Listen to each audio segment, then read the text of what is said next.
नमस्कार, जोहार, जय मूल्यवासी। मैं हूं विनोद कुमार देव। आप देख रहे हैं voice Republica, the voice of real representation. साथियों, इस समय हमारे साथ जुड़े हैं स्टूडियो में माननीय डॉक्टर अखिलेश पटेल जी, जो राष्ट्रीय पिछड़ा वर्ग मोर्चा के जिला प्रधान महासचिव हैं। राष्ट्रीय पिछड़ा वर्ग मोर्चा ने राष्ट्रीय स्तर पर 22 जनवरी को जो राम मंदिर का उद्घाटन होने वाला है, उसके बारे में बहुत ही महत्वपूर्ण बात बोली है, जो कि जिस दिन राम मंदिर का उद्घाटन होने वाला है, उसी दिन राष्ट्रीय पिछड़ा वर्ग मोर्चा पूरे देश में ब्लैक डे मनाने वाला है। अब ये ब्लैक डे क्यों मनाने वाले हैं, क्या कारण है, राष्ट्रीय पिछड़ा वर्ग मोर्चा ने ऐसी घोषणा क्यों किया? हमारे साथ डॉक्टर अखिलेश पटेल जुड़ चुके हैं। आइए उनसे बात करते हैं और जानने की कोशिश करते हैं कि मामले के तह में क्या कुछ है। डॉक्टर साहब, स्वागत है आपका हमारे स्टूडियो में। जी, बहुत बहुत धन्यवाद आपका। आपने जो है अपने प्लेटफार्म पे जो है हमको इनवाइट किया, इसके लिए बहुत बहुत आभार आपका। सर, 22 जनवरी को राम मंदिर का उद्घाटन है और उस उद्घाटन के दिन आप लोगों ने घोषणा किया है ब्लैक डे मनाने का। क्या मामला है सर? मामला ये है कि जो मंडल कमीशन जो लागू हुआ, जो मतलब मंडल कमीशन की जो लड़ाई चल रही थी, जिसमें मैक्सिमम मैक्सिमम अगर देखा जाए तो ओबीसी समाज को, यानी कि 65% जो है, पूरे जो भारत की आबादी है उसमें से 65% जो है ओबीसी समाज को उसमें उसका हक अधिकार मिलने वाला था। लेकिन उस मंडल कमीशन के जो आंदोलन को काउंटर करने के लिए यही आरएसएस और बीजेपी और कांग्रेस के लोगों ने मिल करके जो है उस मंडल कमीशन के जो आंदोलन था उसको काउंटर करने के लिए इन लोगों ने मंदिर का मुद्दा उठाया। और उस मंदिर मंदिर के मुद्दे को उठा करके जो है उसको वहां पे जो है डाइवर्ट कर दिया। और डाइवर्ट करने के बाद जो है वहां पे बाबरी मस्जिद को जो है जो थी उसको जो है गिरा दिया गया, गिरा करके जो है हिंदू मुस्लिम जो किया गया। और उसके बाद जो है इतने दिनों तक चला, और इतने दिनों तक मामला चला। उसके बाद जो है इस समय फिर जो है राष्ट्रीय पिछड़ा वर्ग मोर्चा के माध्यम से पूरे देश में जागृति फैली है। लोगों ने अपने हक अधिकार के बारे में जो है बोलना शुरू किया है। खास करके ओबीसी समाज जो है सबसे ज्यादा जागरूक हुआ है, अगर देखा जाए तो पिछले 8 से 9 साल में। उस जागरूकता की वजह से ये जो हमारा राष्ट्रीय पिछड़ा वर्ग मोर्चा का जो आंदोलन है, इस आंदोलन को काउंटर करने के लिए इन लोगों ने मंदिर का निर्माण कराया और जबरदस्ती कराया। वो मंदिर का जहाँ पे निर्माण हो रहा है वहां पे जो है खुदाई जब हो रही थी तो वहां पे बुद्ध की प्रतिमा मिली थी। तो बुद्ध की प्रतिमा मिली थी तो वहां पे बौद्धिस्ट लोगों का वो कब्जा होना चाहिए। तो वहां पे जो है ब्राह्मणों का कब्जा किया जा रहा है। तो ये इस जो है देश के साथ जो है सबसे बड़ा अन्याय किया जा रहा है। और इसलिए मैं दावे के साथ बोल रहा हूँ कि वहां पे जहाँ पे राम मंदिर जो बनाया जा रहा है, जो पहले लोग कहते हैं कि अयोध्या थी, अयोध्या नहीं था। अयोध्या कहीं भी नहीं मिलता है। इसके पहले जो है फैजाबाद था, फैजाबाद के बाद जो है साकेत था उसके पहले।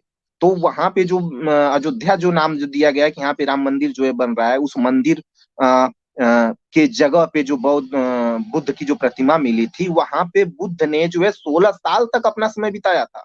16 साल तक जो वहां पे वो रहे थे, गौतम बुद्ध जी। जी और वहां पे जी। 3,000 जो है भिक्षुओं को जो है ट्रेनिंग दी जाती थी।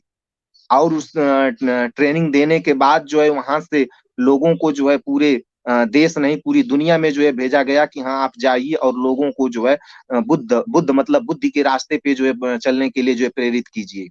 और जो बुद्ध काल था, उस बुद्ध काल में एक जो है जातक कथा का जो है उसमें जो है जिक्र होता है, वो पाली भाषा में थी। उसमें जो है दशरथ जातक नाम का जो है एक जो है थी कथा। वहां से इन लोगों ने चोरी करके जो है यहाँ रामायण की रचना की। और उसमें जो दशरथ जातक में जो जो दशरथ में उसमें भी राम थे, जो राम को बोधिसत्व राम जो है नाम था। और वहां से उन लोगों ने चोरी करके जो है हमारे इतिहास के साथ छेड़छाड़ किया है। तो कुछ लोग जी कहते हैं आप फिर मानते क्यों नहीं राम को? अरे हमारे पास जब सच्चा राम है तो हमको झूठा राम मानने की क्या जरूरत है? तो जी वो जो का वो जो इस समय जो मंदिर का जो निर्माण हो रहा है अयोध्या में, ये चतुर्थ वर्णीय राम है। और जो पहले वाले थे वो हम लोगों के जो है बोधिसत्व राम थे। तो वहां पे हम लोगों का जो था, जो हमारा ओबीसी समाज इस समय है, ओबीसी समाज उस समय जो है बौद्धिज्म था।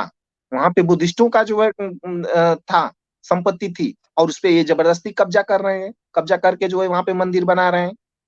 और उसमें भी जो है अभी आप देखें कि अभी जल्दी धमकी मिली है कि मंदिर को उड़ा देंगे, और मंदिर को उड़ाने वाले कौन लोग थे, धमकी देने वाले कौन लोग थे, वही ब्राह्मण लोग थे।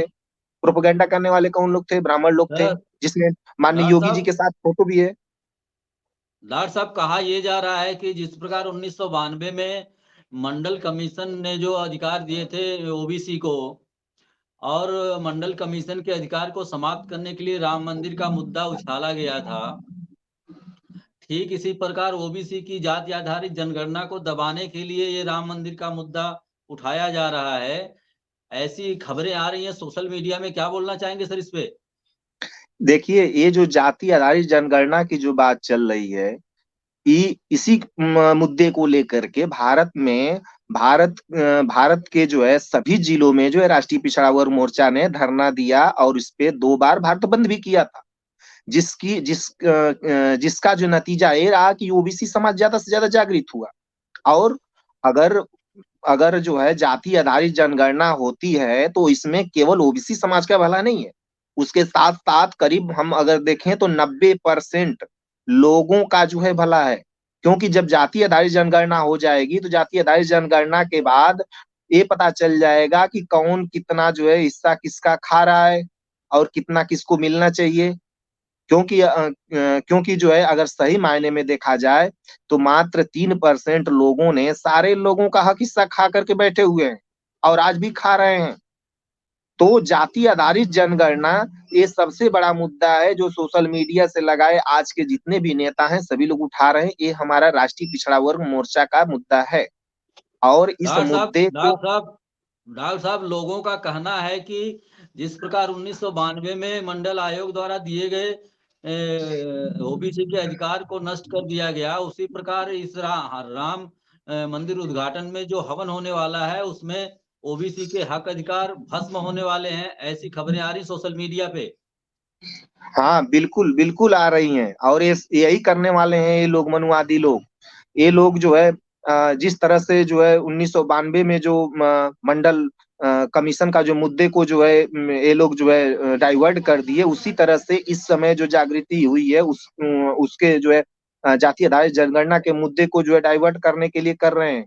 और ये जिस दिन उद्घाटन हो जाएगा, 22 प्राण प्रतिष्ठा हो जाएगी मंदिर में, भगवान जो उनके राम हैं उनमें जिस दिन प्राण प्रतिष्ठा हो जाएगी 22 तारीख को, उसके बाद सारे न्यूज चैनल पे, जितने भी गोंदी मीडिया के न्यूज चैनल हैं, सभी न्यूज चैनलों पे सिर्फ और सिर्फ यही खबर दिखाई जाएगी कि हाँ, राम राम का जो है प्राण प्रतिष्ठा हो गया है। अरे हम कह रहे हैं, एक तो आप ये बोलते हो कि राम की भगवान के बिना एक पत्ता तक नहीं हिलता, और उस भगवान के लिए प्राण प्रतिष्ठा तुम डालने चले हो, और कौन लोग डालेंगे, ब्राह्मण लोग डालेंगे। और आप बताइए कि जो ब्राह्मण अपने पिता के, अपने माता के मर जाने के बाद उनके शरीर में दोबारा प्राण नहीं डाल सकता, वो पत्थर में क्या प्राण डालेगा। इसीलिए जो है हम लोग कहते हैं कि ये इंसान की औकात है कि इंसान चाहे तो जितना चाहे उतना भगवान पैदा कर दे, जब चाहे तब पैदा कर दे, लेकिन भगवान में औकात नहीं है कि वो किसी जो है इंसान को पैदा करे।